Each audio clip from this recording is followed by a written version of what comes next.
Hello doctor. Hello, कहिए क्या परेशानी है आपकी?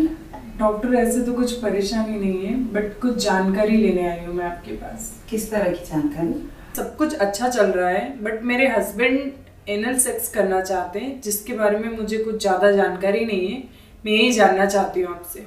देखिए, ओरल और वजाइनल सेक्स की तरह ही एनल सेक्स भी होता है, लेकिन वो आप दोनों पार्टनर की रजामंदी के साथ ही होना चाहिए, क्योंकि उसमें आपके एनस में आपके पार्टनर के द्वारा पेनिट्रेशन होता है और आपके एनस में बहुत सारे नर्व्स के सिरे होते हैं, जिसकी वजह से वो बहुत ही ज़्यादा सेंसिटिव होती है और ये एक रिंग जैसे मसल से घिरा हुआ होता है जो मल त्याग के बाद खुद ब खुद टाइट हो जाता है।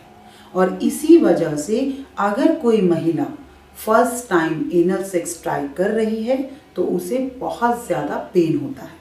तो क्या इस तरह के सेक्स में प्रेगनेंसी के कोई चांसेस होते हैं? रेक्टम और एनस, जिसे हम हिंदी में कहते हैं मलाशय और गूदा, ये आपके पाचन तंत्र का हिस्सा होते हैं, जिसे हम कहते हैं डाइजेस्टिव सिस्टम। और वजाइना आपके रिप्रोडक्टिव सिस्टम का हिस्सा है, तो इसीलिए एनल सेक्स करने से प्रेगनेंसी होने के कोई चांसेस नहीं है।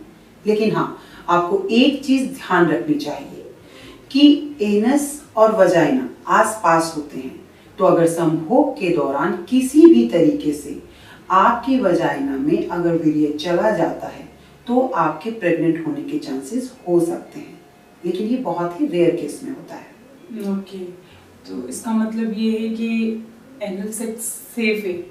अगर प्रेगनेंसी के लिहाज से देखते हैं तो एनल सेक्स सेफ है, लेकिन एनल सेक्स से और भी दूसरे नुकसान हो सकते हैं, जैसे कि एसटीआई और एसटीडी के चांसेस बहुत ज़्यादा होते हैं, ओरल और वजाइनल सेक्स से भी ज़्यादा। वो कैसे डॉक्टर?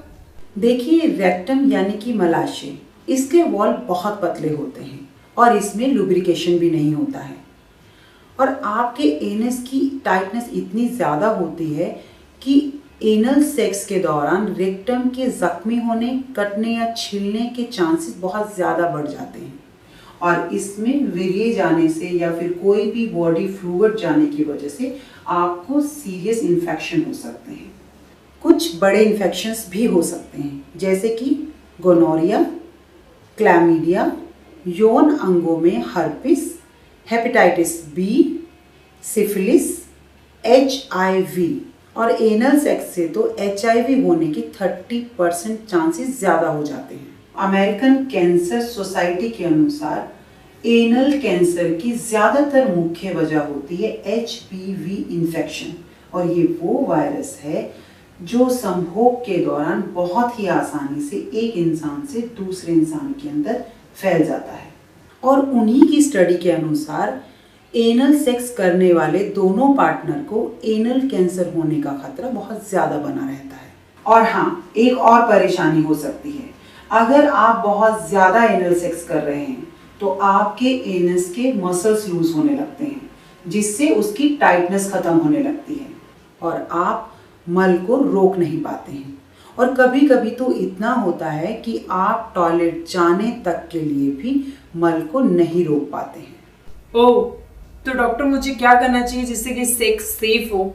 अगर आपको एनल सेक्स करना है तो आप कॉन्डम का इस्तेमाल करें, क्योंकि बिना कॉन्डम के एनल सेक्स करना अनसेफ होता है।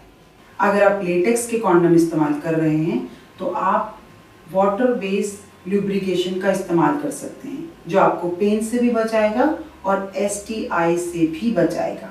अगर एनल सेक्स के बाद आप वजाइनल सेक्स करना चाहते हैं तो कॉन्डम बदलना ना भूलें और कोशिश करें कि एनल सेक्स के बाद ओरल सेक्स ना किया जाए। एनस में बहुत सारे बैक्टीरियाज होते हैं, अगर आपने सावधानी नहीं बरती तो वो बैक्टीरिया आपके वजाइना के थ्रू आपके अंदर जाकर यूरिनरी इन्फेक्शन फैला सकते हैं।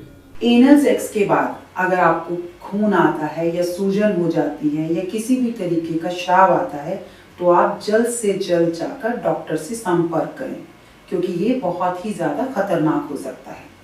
और हाँ, एनल सेक्स से पहले आप एकदम रिलैक्स रहें, जिससे आपको पेन कम होगा।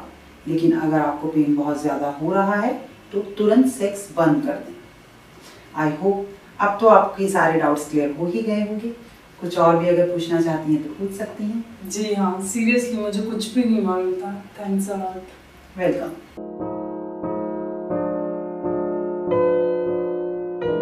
हेलो, कैसे हैं आप दोनों? हम एकदम ठीक है डॉक्टर, थैंक यू। तो बताइए मैं किस तरह से आपकी मदद कर सकती हूँ? डॉक्टर, मेरी वाइफ पिछले 6 वीक से प्रेग्नेंट है और मुझे जानना था कि इसे ओरल सेक्स करने से कोई खतरा तो नहीं है, कोई प्रॉब्लम तो नहीं है? जी हाँ डॉक्टर, मैं सोच के घबरा रही हूँ कहीं कुछ गलत ना हो जाए। ये क्या आपका पहला बच्चा है? जी। देखिए, पहली प्रेगनेंसी के दौरान आपके मन में इस तरह के सवाल उठना लाजमी है। और जैसे कि ये आपका पहला बच्चा है तो आप लोग नहीं चाहेंगे कि उसको कोई नुकसान पहुंचे। जी बिल्कुल। आप दोनों कितने अच्छे केयरिंग पेरेंट्स बन सकते हैं वो तो ये देखकर ही पता चल रहा है कि आप दोनों अपनी खुशी को साइड में रखकर अपनी प्रेगनेंसी को सेफ रखना चाहते हैं। वैसे आप दोनों घबराइए नहीं, इस सिचुएशन में भी आप लोग ओरल सेक्स कर सकते हैं।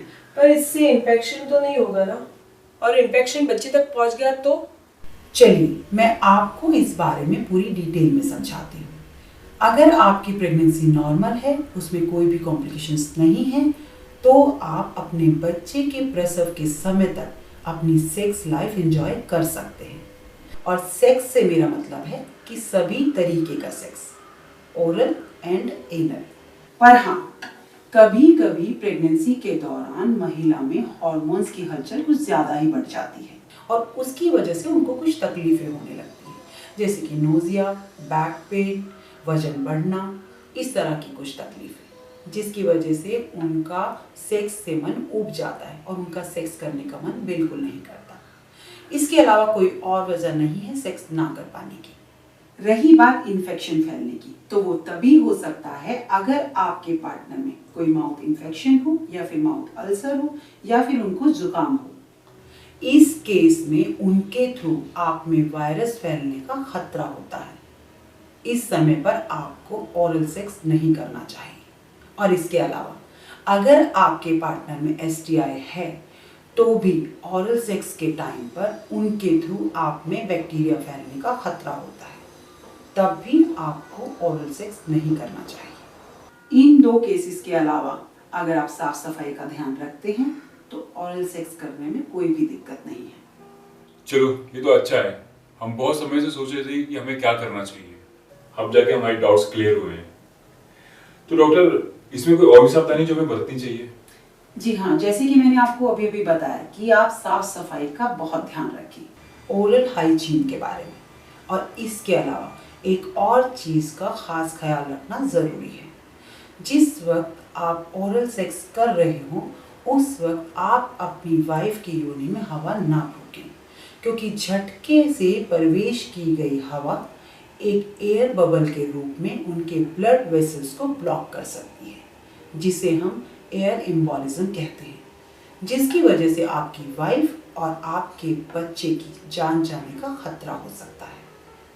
और दूसरी बात का ये ध्यान रखें कि अगर आपको लगता है कि आपकी वाइफ प्री मैच्योर प्रसव में जा सकती है तो आप ओरल सेक्स बंद कर दें। इसके अलावा एक चीज़ का और ध्यान रखें कि प्रेगनेंसी के दौरान आपकी वाइफ ज़्यादा देर तक अनकंफर्टेबल महसूस तो नहीं कर रही। और हाँ, प्रेगनेंसी के दौरान रेगुलर चेकअप कराना बहुत ज़रूरी है। That's it. डॉक्टर, आपने हमें एयर एम्बोलिज्म के बारे में बताकर बहुत बड़ी हेल्प की है। Thank you very much. अरे ये तो मेरा फर्ज था। All the best for your life. Thank you so much doctor. बहुत परेशान हूँ डॉक्टर। क्यों, क्या हुआ? डॉक्टर, मैं अपनी सेक्स लाइफ से बहुत परेशान हूँ। मेरा इरेक्शन नहीं हो पाता है और इस वजह से मेरी वाइफ भी बहुत नाराज रहने लगी है। मुझे समझ में नहीं आ रहा कि मैं क्या करूँ। देखिए रोहित, इरेक्शन ना हो पाना इसे हमारी लैंग्वेज में बोलते हैं इरेक्टाइल डिसफंक्शन, यानी कि नपुंसकता। जो लोग हमारे वीडियो को देख रहे हैं, अगर उनके जीवन में भी कोई समस्या है, शारीरिक तौर पर या फिर मानसिक तौर पर, तो हमारे नीचे दी गई मेल आईडी पर संपर्क कर सकते हैं, या फिर आपके कोई भी सुझाव हो वो भी आप हमें मेल के द्वारा भेज सकते हैं। और हमारी आने वाली वीडियोस को देखने के लिए आपके अपने चैनल लाइफ केयर को सब्सक्राइब करें।